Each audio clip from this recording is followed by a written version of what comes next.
Welcome to Drivers Talk Radio, hosted by automotive expert and championship-winning race car driver Rick Titus.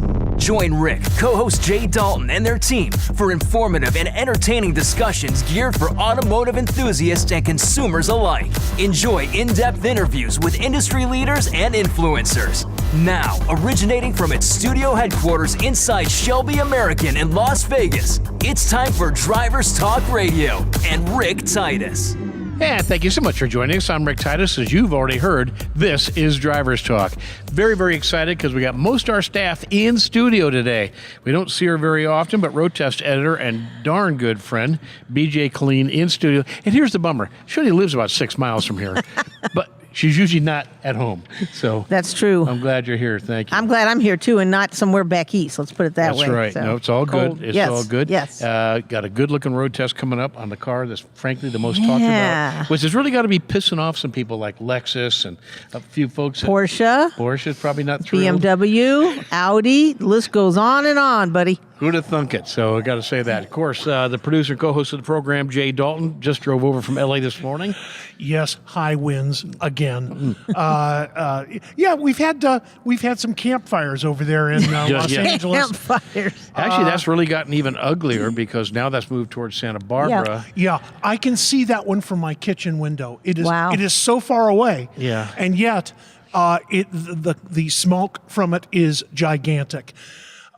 Nevertheless, we'll get through it again. And now you're talking about on the coast side where because it curves around so much? Or are you talking about? Carpinteria and Santa I'm talking Barbara. about from the Los Angeles. From Los Angeles, you can look across Simi Valley and the hill behind Simi Valley, Santa Paula, is where everything's happening. Yeah, not good. Yeah, we got our dear friend Skeeter McKittrick has a very close friend lives in Ojai.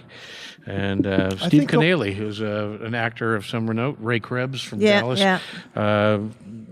My cousin's there too. Done a bunch of mountains. That's right, you do have family Doug there. Botnick. So ugly times. Here's hoping that this all comes out and gets settled. I'm sorry to quickly, let's get Spencer introduced. Oh, and I have Spencer. I'm here too. You know, the guy that makes us look good, sound good. And he's just back from a little journey, too. I thought you were going to San Diego, so I was a little worried about you. No. Yeah. I didn't bring enough s'more stuff to go to San Diego. So you went to Arizona instead. Yeah, I went to a little town. And you remember it. And I do. I'm impressed. Given the troop that you went down there with, I was pretty sure you'd come back not remembering having gone. So glad you do. We got a very full show, a lot to talk about. A couple of things coming up. BJ and I are going to be testing a slingshot. You may have heard about these things. These are the three-wheel hot rods. Yeah, no. This is the three-wheel open-air Polaris product that is quite rapid and apparently a lot of fun to drive. And we've agreed to test one of their vehicles for us, so we'll be doing that. And Jay and I, who have done a lot of testing together, are going to be working with ZMAX to do a full clinical analysis of their product. I've always been a little weary of these things. I used to sell additives. This doesn't profess to be one. I used to sell additives back in the early 70s. Yes, we had electricity and cars and everything back then, but I'm becoming more and more convinced we're going to put this to a hard test, and let's find out for sure. So we're working on that with ZMAX, so that'll be coming up in the near future as well. You want to talk about a little bit of news? We're coming from. Oh, yes. Probably ought to tell the landlord this. Huh? In any event, we are in the middle of the Shelby American Heritage Center, their museum, if you will. It's stunning. $1 billion collection of cars in here. Go figure, they're all Shelby products, and pretty darn exciting. The tours here are free. That's not a word you're going to hear in Las Vegas much. And the parking's even free. That's a term you're definitely not going to hear much. And, of course, you can go self-guided on the tour, or there are 2 guided tours a day, and they will take you all the way out on the shop floor. It's exciting times here because, let me tell you, there's a backlog. They are building Shelbys at a very high-speed rate. A lot going on, Bees. I saw the back work area, and it's packed. I've never seen it that packed. I assume because the new Mustang's out and people are starting to do things with the Mustang, and it's just amazing. And the Shelbys are catching on. Oh, there's a building this size just down the street where those that are waiting to come here. I had no idea. I know they are hustling. So a lot going on here at Shelby American. Come on by if you're in Las Vegas.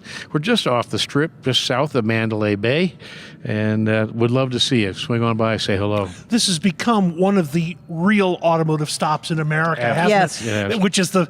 Which is just amazing to me. We would treasure Shelby American when it was in Venice. Yep. It wasn't very glamorous back then, but it was a mecca to us in the original state. Especially when they moved to LAX and Yeah, they took over the old LAX. Pan American hangars. And we've been with around the Shelby thing, well, essentially from the beginning. Yeah. So it's obviously an honor for us to be here, and it's like being around family. It's all just a bunch of good people building very wicked quick cars. As I'll get to play with on Thursday. I'm going to be out at track with Vince LaViolet, who's their key development driver here, and he and I are going to be doing some VIP rides, or as I like to say, bringing people to Christ. Because all I hear going down the back straight is, oh my God. So I Pretty assume, effective, isn't it? I think I'm doing love my it. part. I can You sell know you Bibles love at it. these events. Beach, we have your presence on this episode. Thank you so much for coming. Yeah, we love I got a having you. news story you want to share with us? Yeah, I know we don't usually talk about recalls, but this one is really, really important. So I wanted to make sure we brought it up because there are 47 people that are affected by this 47? automotive recall. Yes, because the Bugatti Chiron has a recall. I did not know that. I know, it's so sad. Apparently, there are improperly welded seat brackets. So unlike your typical recall where they send you a letter, Bugatti's actually going to have flying doctors come out to your house to check the vehicle out, okay? Because if you're spending $3 million for a car, that's what you should have. Some people are So, touchy.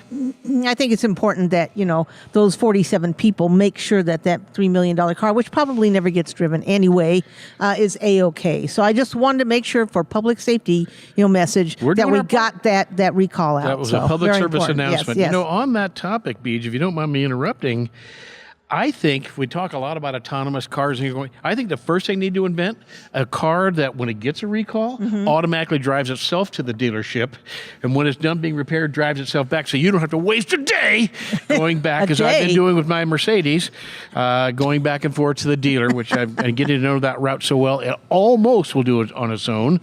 Boy, I remember. I'm so old. I remember when Mercedes built good cars. But in any event, don't you think that would be a great breakthrough? You get a little phone call. I'm sure if they don't download the adjustment Yeah. over the Wi-Fi. What's a phone call?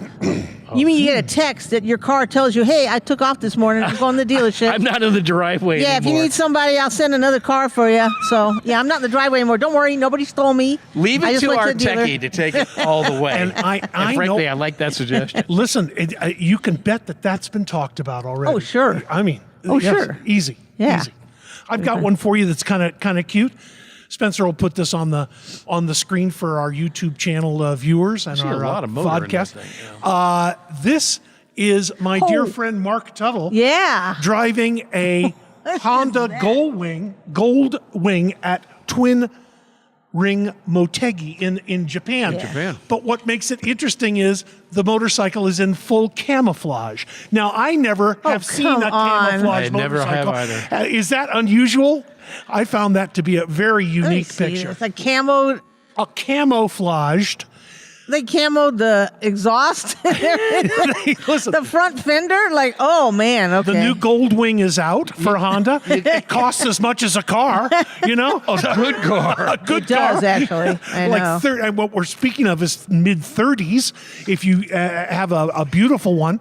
But I found it that's a very unusual photograph. pretty You as can far as- funny. tell the least courageous amongst us, because what I counted was 3 exhaust pipes on this side, and I see 3 exhaust pipes on the other side. This is a 6-cylinder motorcycle. Oh, they couldn't camouflage that, I guess. No, huh? that's It's going to be a Gold Wing. it's going to have some hustle up to I it. asked him if it had an airbag on it. Not making a joke. No, 'cause in And Japan, yes, I know they've done that. One They of the do, models yeah. does have an airbag, and yes, that airbag was recalled in the Takata airbag recall. Really? No joke. Huh. Yep. That's a short fairing on that, huh? That's Wow. at least, actually, for a gull wing, which That's I've the most never been drawn sporting. to. This is the sportiest It's looking gull wing. aren't they touring? But I mean, they're big touring bikes. They're you know? made to cross country. I wonder if they're getting lighter, because when I was at Motorcyclist Magazine, when we went cross country, we had to learn from Honda how to lift the bike up, and how to bend over and get your hip into it, because it was a 900-pound bike back then. I don't know if it's lighter because of the composites that they're using or heavier. I've been on motorcycles for a while. Maybe I need to get back into doing something. It's a curious. It's a curious topic. Hey, but we're nearly in a motorcycle if you eliminate one wheel out of that slingshot that you're going to do. Anyway, I just hope it's warm when we get it on Friday Yeah, come on. or Saturday. Come on. Put else on a you got? jacket, man. Man up. I'll be in the car going, it's freezing. The first one to complain, the first one to say, "Oh man, okay." Remember you said that. I will. Jay, I am stunned. You can't pick up Automotive News or Auto Week right now, or even the traditional car magazines, where you don't read about the revolution, the redesign of the automotive industry. I'm talking from manufacturer all the way to dealer. The game is changing, Beej, in a very big way. Yep, it is. I mean, I know from the outside it probably looks, all things normal. It is not business as usual. There's a lot of panic. A lot of people you would not normally think would be scared are. Major car companies scrambling to figure out what happens in the next 8 to 10, I think is probably the window of greatest fear. Yeah. Now, their fear that you're describing is how to maintain or grow their market share. Because in essence, To what type of vehicles, too? That's the bigger yes, fear. but what we're going to see is we're going to see some people go out of business that don't adapt quickly enough and cannot compete in the marketplace. Unlike man, fear isn't created equal. There are companies out there, like you said, who are living in fear and how to grow share. But the companies at the top right now are wondering how the heck to stay there. And by that, what do we need to manufacture, develop, and produce to make us competitive? What's the consumer going to want 8 to 10 from now? Well, a lot of the manufacturers are actually getting out of manufacturing and going into things like mobility. I know Ford is for sure. Yeah. So it's not necessarily what they're going to make, but what they're going to do in the future and how they're going to be viable in the industry. Very good point. AM, FM listeners, we're going to break right now. We'll be right back. Please join us.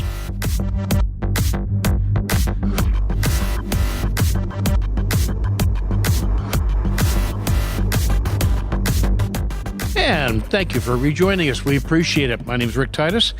If you're watching us on your computer, you, of course, see to my immediate left, BJ Killeen, our roadtest editor. Isn't here often, but we sure love it when she is. The irony is she's the one who lives closest to the studio, but okay.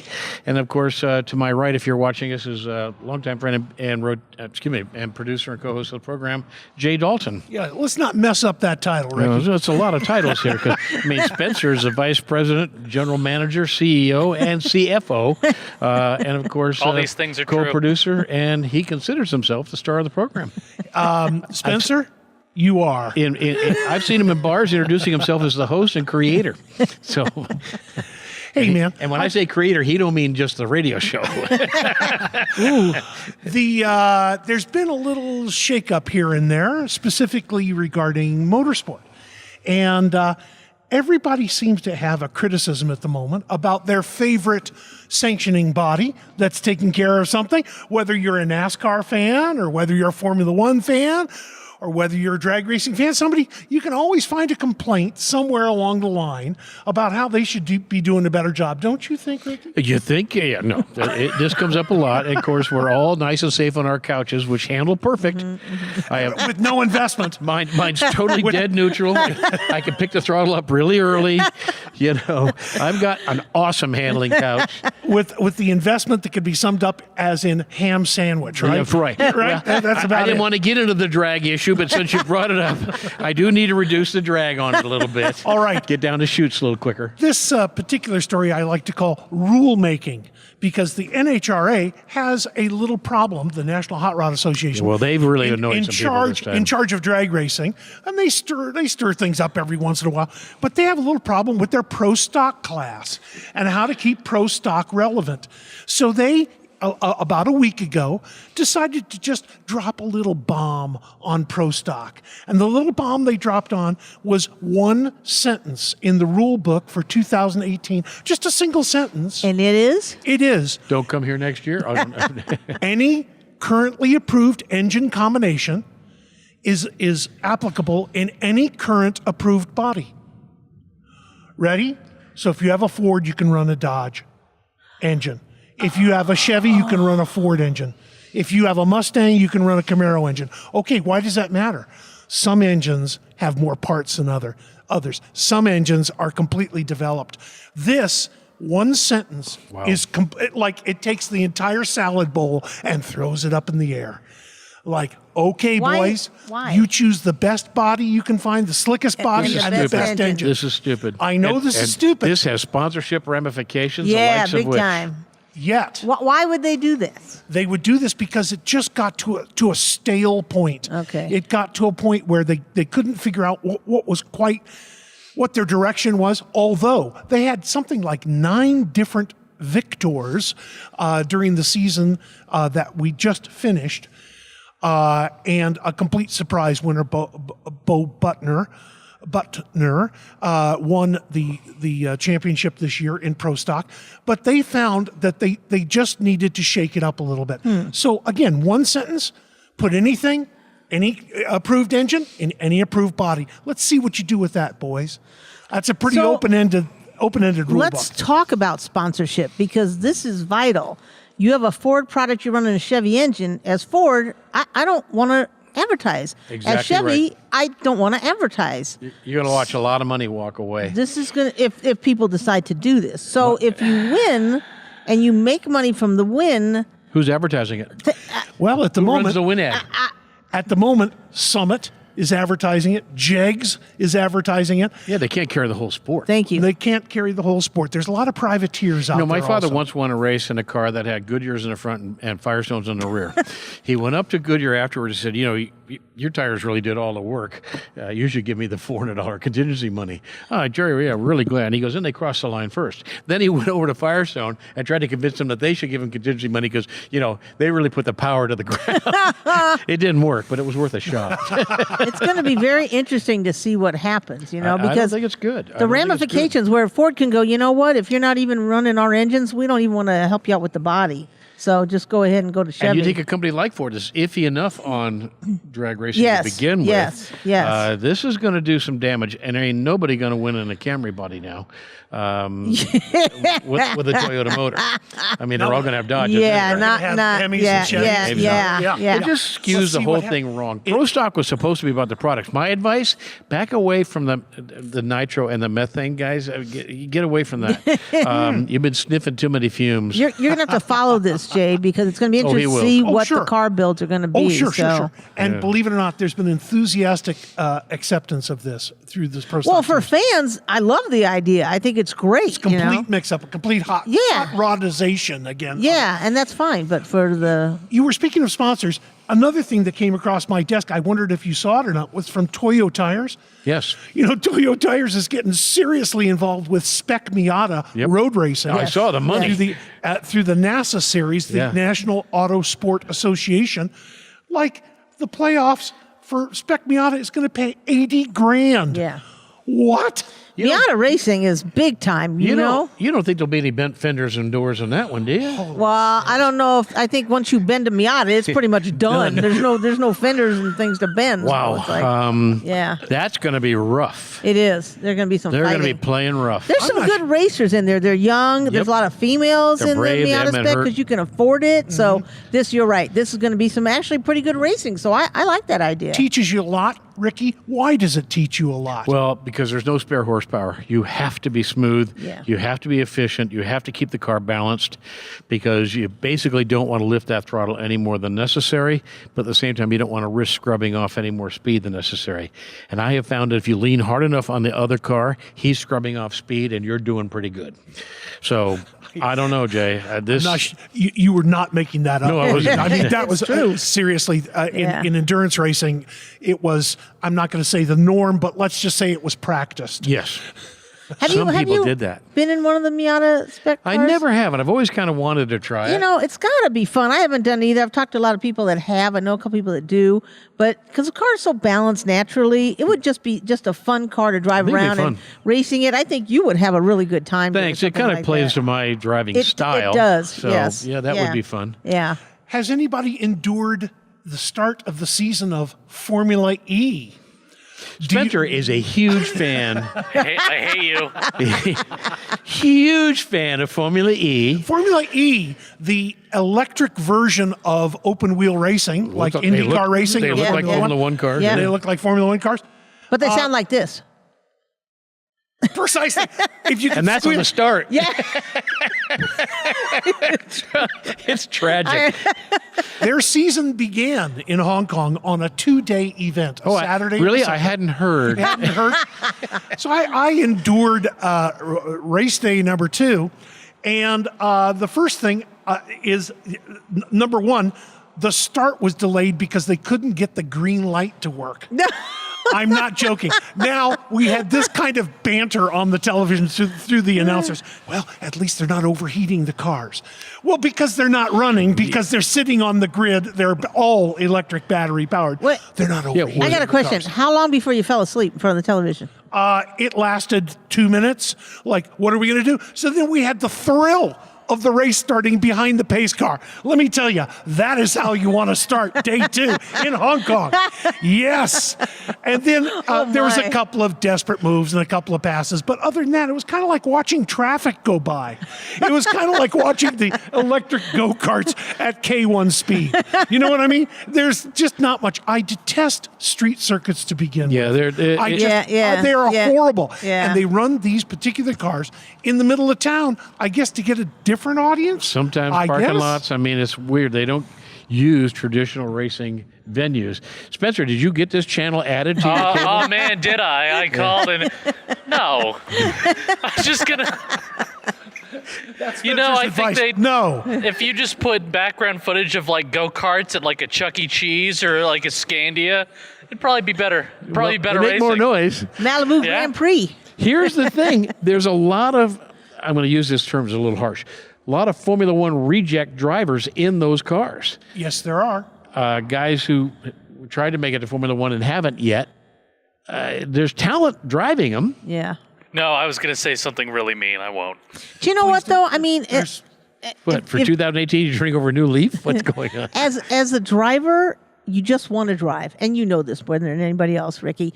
You don't care what you're driving. Right. You just want to be racing. You just want to drive. And I if it's agree. Formula E, that's what it is. And it's I a would stepping not stone turn to down a something seat. else. Yeah. Nobody's going to turn down a seat that somebody's offering to you in a race, no Yep. matter what it is. So you got 3 people watching. You don't care. You're racing. You're Right. driving. You know. So I that's the agree. bottom line. So someday it'll catch But on. I heard photographers complaining because they missed the shot because they were looking down and the whole field went by and they went, oh, man. I didn't hear. That was one of the first articles I read about it, actually. But look who's getting in. I know. Not only major manufacturers Porsche. are getting into it, Pulling out of one series to go join Yeah. this join series. Yeah. another, and Yeah. the driver talent is not slacking No. at all. No. It's just a shame because the event itself is so Snooze fest. dismal. They talked about adding artificial noise. Have they not done it yet? Would that be with a guy in his helmet, a little mic? Do you think that'll? I got a card in the spokes. Be louder than what we're hearing now. fresh playing cards during the pit stop. Yes, for all the you trading fans. cards. You can, with the driver's picture on them and stuff. And I mean, just think. You of know, it. Spencer, we just killed your press pass to the first one that's being held out here. You haven't got a prayer getting one of those now. Hey, we've got some features coming up for you here. We can't wait to talk about what is literally the hottest talked about car in the entire automotive industry right now. We'll be right back to share that with you.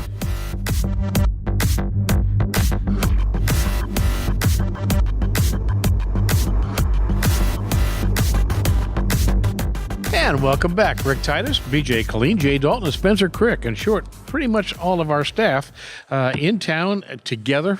Doesn't happen very often, but glad to have it. We've been teasing the notion that we would be talking about the hottest talked about car right now. And this follows the LA Auto Show, where you'd have thought a lot of other cars would be on the lips of most journalists.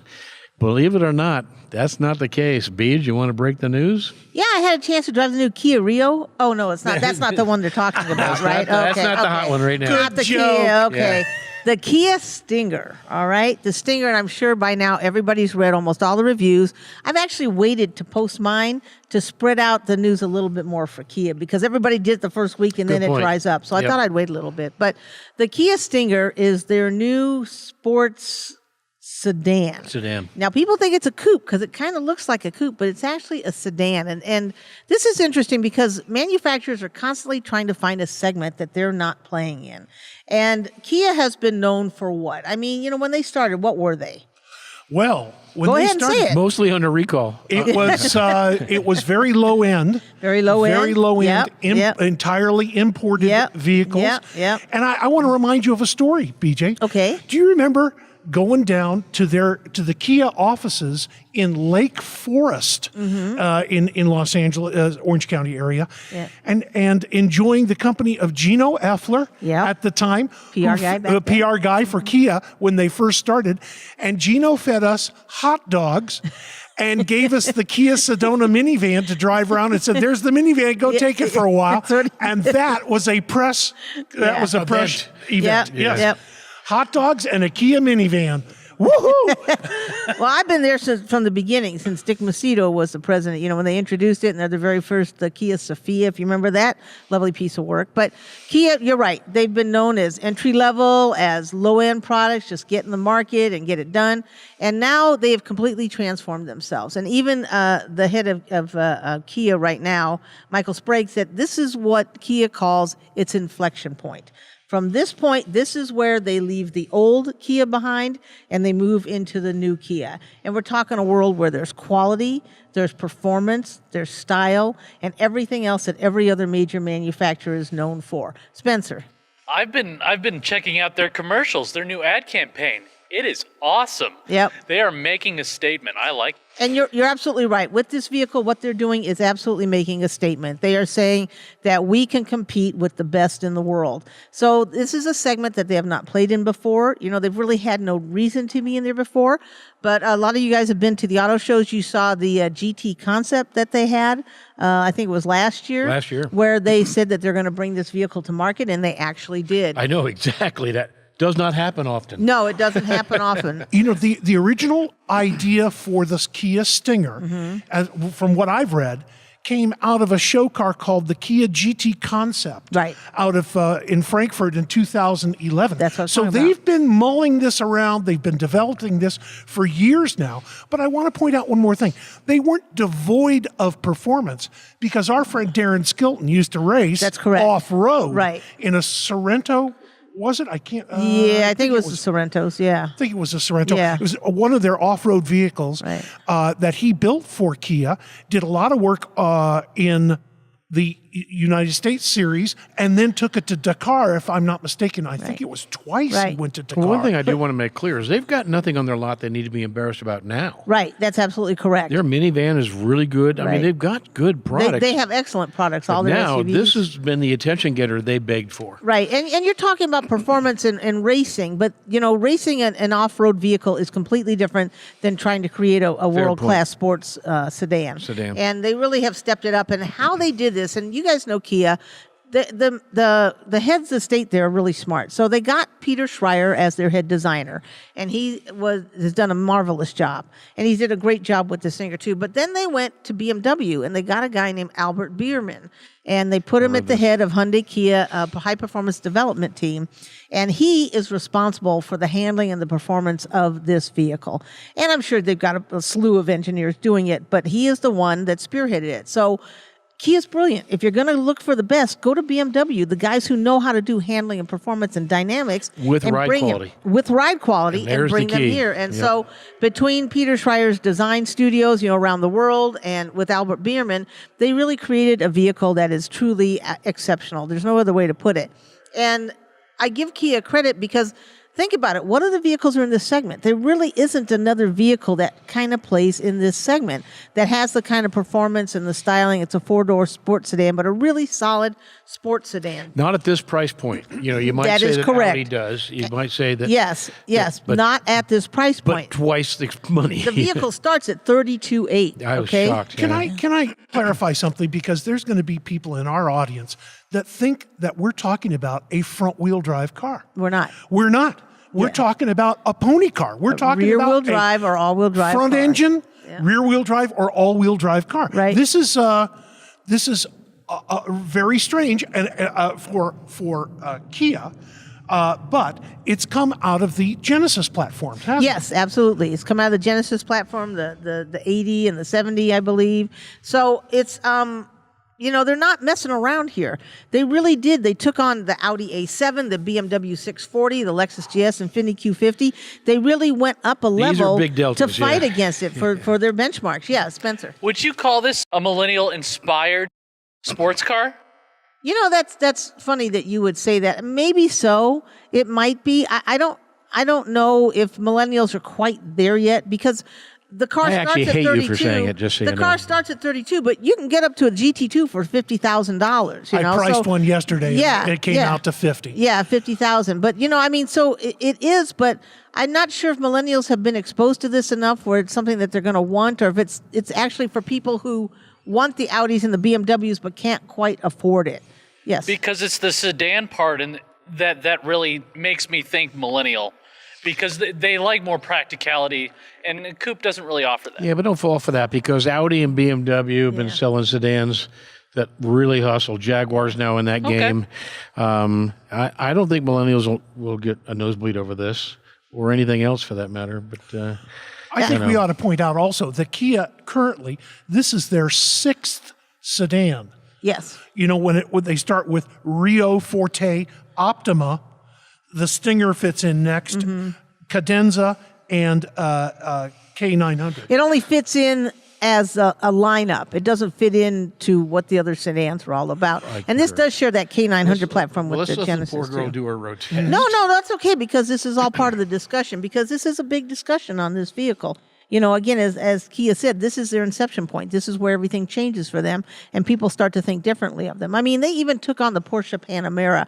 We drove the car around and I'll talk about this. We drove the car around the Los Angeles area, and we ended up at Magic Mountain to do an autocross course, and that's where they had the Audis and even the Porsche Panamera. So, and it was a fairly decent autocross course because Magic Mountain was closed for the winter time. We only did this like a month ago, and so everybody drove. We drove the Audis around, the BMWs, and the Porsche around. You're thinking, Porsche Panamera, seriously? This is a $100,000 plus car here. Yep. And that Porsche, because of the way it's designed, is so back heavy that you have to know what you're doing to throw it around the corners. This Stinger is so well balanced. It is really one of the nicest vehicles I personally have ever driven. It is fun to drive.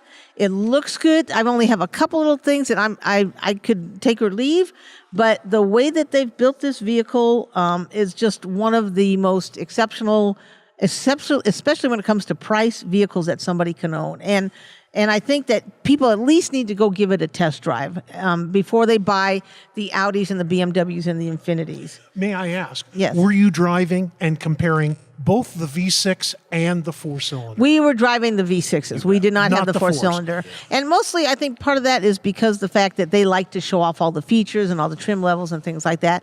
I think there was one four-cylinder, but when you have 30 journalists, trying to get into the four-cylinder is almost impossible. And I usually wait till I get the car later on to drive the 4-cylinder. But, 4-cylinder V6, they're both very good engines. One's a 2-liter, one's the 3.3 V6. As far as power goes, I don't have that memorized, so let me look it up. But while I'm waiting to talk about that, the Kia's got a longer wheelbase. It's got more interior volume than the competitors, than the higher-end competitors. So everything that they've done has really stepped it up to make sure that they are competitive with that. The only thing that I can see hurting them is that people are not that familiar with the Kia brand to want to really invest in it as far as like a BMW. But when you a smart buyer will go, okay, BMWs are expensive to maintain. Their resale value is good, but it's going to nickel and dime me to get the vehicle that I want. Where I can, you could start a BMW at 50. You can get into the Kia fully lined and full of everything at 50,000. So smart people that really care about driving are going to go to the Kia dealership and try it out. It's interesting. Do you think Kia is surprised they're getting this much attention? I don't think so. No? I think that they purposely designed this car to focus on beating those guys, those higher players. And what Kia's always been good at is providing outstanding value, and that's something that they do. I got to go straight to the BJ. One of your most critical areas is steering feel. I got to ask about steering feel. The steering feel in this vehicle is impressive. It is really impressive, and that is one of the things that I know you don't hear me say that about many cars. But did it have the variable steering rack on it? Yes, it does. Yes, it does. Many of the V6s have that variable steering rack, which is really strange. We'll explain that when we get back from our commercial break. And I'll talk about horsepower and torque numbers. Yes, look those up in the meantime. We're going to have more on what is now the hottest property in the automotive industry, Kia's new Stinger. Be right back.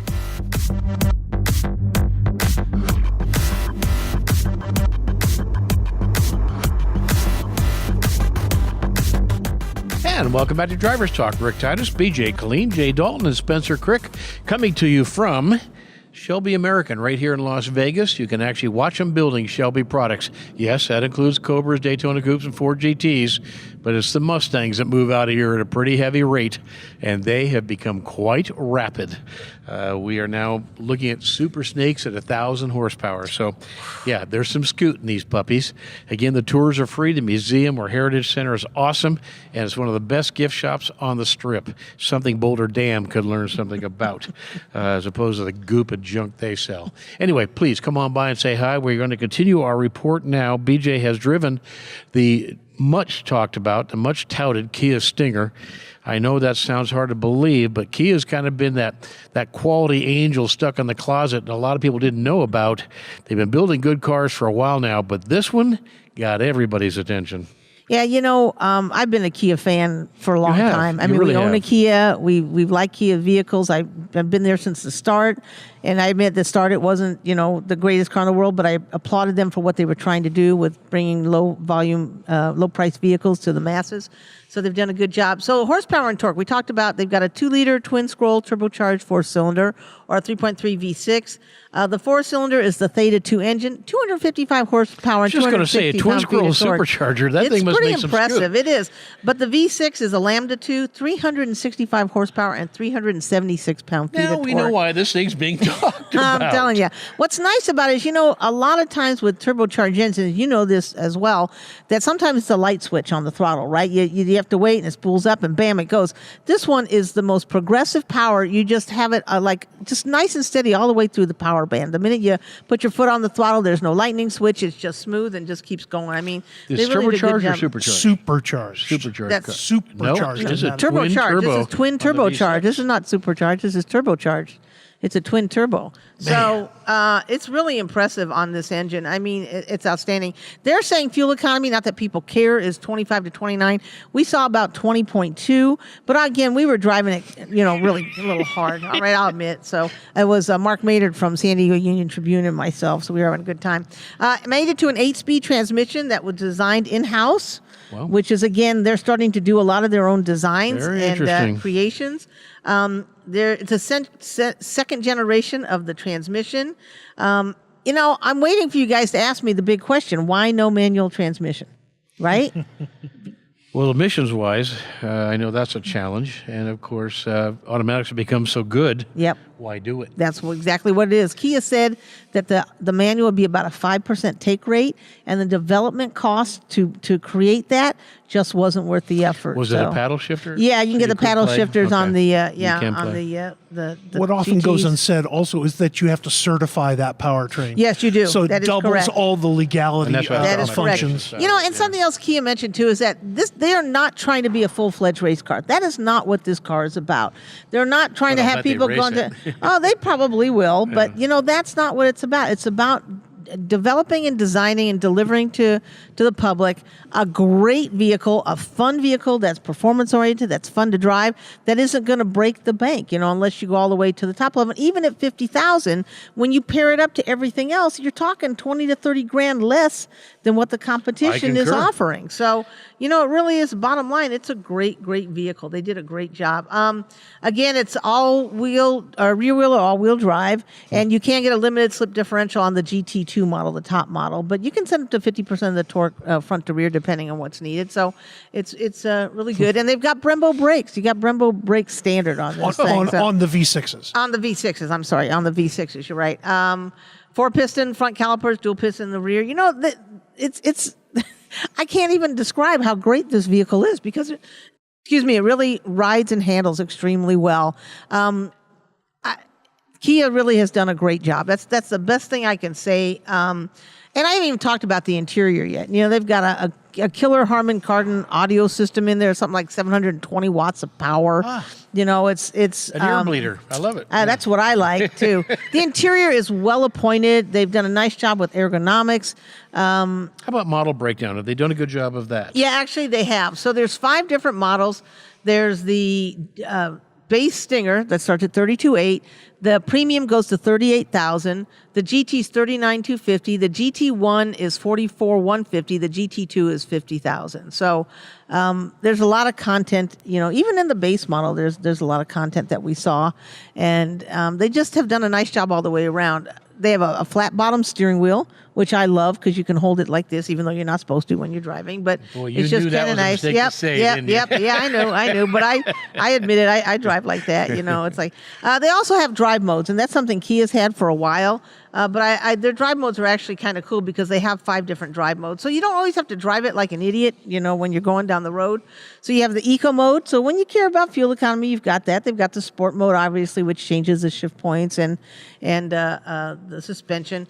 They've got comfort. They've got a smart mode, which is kind of cool because it learns as you're driving, and it chooses the best setup for that. And then a custom mode, so you can choose what you want on it. So Well, those two sound kind of similar. they kind of are a little bit, but custom is you can select exactly what But you did you want. hear that, Spencer? You don't have to drive it like an idiot all the time. What? Yeah, I know. I wonder if that's sent a cold shell down your spine.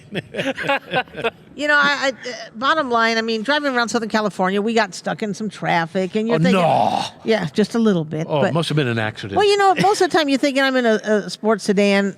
If you've got it tuned for, you know, the sport driving, you're going to have a miserable ride, and you don't. I mean, the ride is very comfortable. You've got 2 suspension setups depending on the models that you're getting. One's, you know, kind of it's like an adaptive suspension kind of setup, but it's just nice. I mean, I can't. And every review that you're going to read is going to say the same thing. I got to tell you, So, they've been raves. yep, they have been, and there's a reason for it. Yeah. BJ, was all the tactile functions, did it feel like a performance car? And you know what I'm talking about. The way the steering wheel feels, the way the seats hug you, the way the controls are laid out. Did it feel like a performance car? It felt like a sport sedan. It did. I mean, you're not in a Porsche 911, all right? But the steering wheel has got a nice feel to it. It's not too thick like they are in some BMWs, which I absolutely hate. I'm telling you, I don't know what the they're seats thinking, are supportive. Everything, the ergonomics are good. Everything's within reach. The only maybe little comment I have is that, you know, you get in a Porsche Panamera and it's beautiful wood, and the Lexus, a lot of luxury features. This is more along the lines of the Audi, where it's more functional. It's okay. you know, A little it's more stark. Yeah, it's Yeah. a little more stark. It's a little more purpose. It's not so much of the luxury feel to it, and I'm okay with that. But you know, if you're going to spend $50,000, you might want a couple more luxury touches. I don't know. It depends on what you're going for. But again, you get behind the wheel, and I know, Titus, when you're driving and you're really having a good time out in the mountain roads, you don't care what the interior looks like. No. You just want things to function, the steering wheel to feel good, Yep. and the shifts to be crisp, and that's And basically... you want to feel the car under you. You want to know Yes, it's you there. do. And that's something you really do. I mean, the car goes where you point it. You know, the throttle response is perfect. The brakes are amazing. They actually have a feature where they have anti-brake fade. There's something they created where you don't get the brake fade like you did in doing a normal vehicle. So they've actually created something to help Whoa. reduce brake fade. I'd like to hear more about that. But Let me look it up. Good. Talk amongst yourselves. Yes, I well, have to you're find my notes. looking at yes, That's yes. right. Well, so let me what show are you. what are you having for lunch today, Jack? No. I'm going to put this all into I get context it. very quickly here because the Australian Police Department in Queensland has just been given a Kia Stinger to see if it will replace their pursuit vehicles. You know what Really? their pursuit vehicles were? It was a V8 Ford Falcon or the V8 Holden Commodores. Remember those? Wow. Yeah. Well, they've already tested it at 167 miles an hour. And they can't get those other two anymore And they anyway. can't get those other two. They, both the other two, the Falcon and the Commodore, Ford and General Motors have both pulled out of the Australian market. Wow. So the police department is looking for a new Mad Max pursuit vehicle. So, of course, Kia Stinger goes, we got something we'd like you to try. Well, does this thing make your radar, Spencer? Yes, absolutely. I mean, I think Four-door. this is exciting stuff. It's probably a little pricier than I can handle, but for what you get for that, I would look to It really make is things a good happen. value. Yeah, they call it brake fade compensation is what the feature is. And I don't know exactly how it works, but again, when you're hard on the brakes, you don't feel that fade going down on that vehicle. So it really does I think make what a it big difference. is it's a dashboard speaker that screams louder than you. Well, in this car, it could be because it's amazing. Just talking about the underpinnings, and it's 55% of the vehicle is high-strength steel. They use the structural adhesives, which Hyundai and Kia have been doing a lot lately, and it's really smart because you're saving weight. You don't need all the extra welds and all the extra weight of the extra welds. So these adhesives, and it's amazing. They've actually had bodies in white before where you can see these structural adhesives. So they're really smart with their designs, the engineering, and the design. We haven't even talked about the design of the vehicle. It's a very nice looking vehicle. It's got the Kia's tiger nose front grille on it. You've got some real strong rear haunches in the back. You've got 18 or 19-inch wheels. They're using the Michelin, I think it's called the 04s or 40s or something like that. Yep. So we're talking serious tires on this vehicle, and they really have designed it. I mean, balance is about the best way I How can far talk did you about get to it. drive it? We drove it up around Angeles Crest Highway. Wow. We drove it out to Magic Mountain Parkway. We were actually based at a cute little hotel called the Garland in North Hollywood, which was owned by Beverly Garland, the actress. But talking about Kia and the performance, they had a couple of vehicles at the SEMA show too. I don't know if you got to the SEMA show, Rick, but they did a couple Stingers with a lot of aftermarket parts too. So you can take this vehicle. You probably even take a base model and just start adding things to it so you can get the kind of performance level that you want, like anybody else can on an Audi or a BMW. I got to tell you, So- Spence, at the base price, this could be in your league. Huh. Just a couple more things I want to throw in, not to miss. J.D. Power has awarded Kia with 5 different awards recently. Yep. And that is something I would have never thought we'd be saying. Number 1 in IQS. That is Yep. really amazing. So Yep. kudos to them. Number 2, the dealers that will get the Stingers are also the ones that are participating very substantially in the K900 in their luxury car program. So if you're taking a lot of luxury cars, you're also going to get allocated those Stingers. Yep. Rick and I had the conversation a couple weeks ago that it is just Kia's way of getting to that price point. Now they've produced a luxury car and a performance car, but they're both aiming at that $50,000 price Yes. point. Well, and it changes the psychographic of the floor traffic, too. Yes. You know, that's going to be a different customer walking in these stores than they've had in the past. And that's a valid point because the problem with that, and Kia knows this, is that their dealers are set up to handle the luxury customer. And so they've got a couple pop-up stores that they just announced that they're going to be doing in malls and things like that. So you can see the Kia and have people there to talk to. But the dealerships are going to have to step up, and they are starting to transform the dealerships as well. This is good. So. Well, there you you have it. We promised you 26 pounds, and sadly, in an 8-pound sack. We apologize for the mess we just made to the interior, but we sure appreciate you being with us. On behalf of all of us, we wish you open roads and safe motoring. Thanks for watching Drivers Talk Radio. If you're watching this on YouTube, click that subscribe button and never miss a video. Or if you'd like to check out more, click on that video to the right. We'll see you on the next one.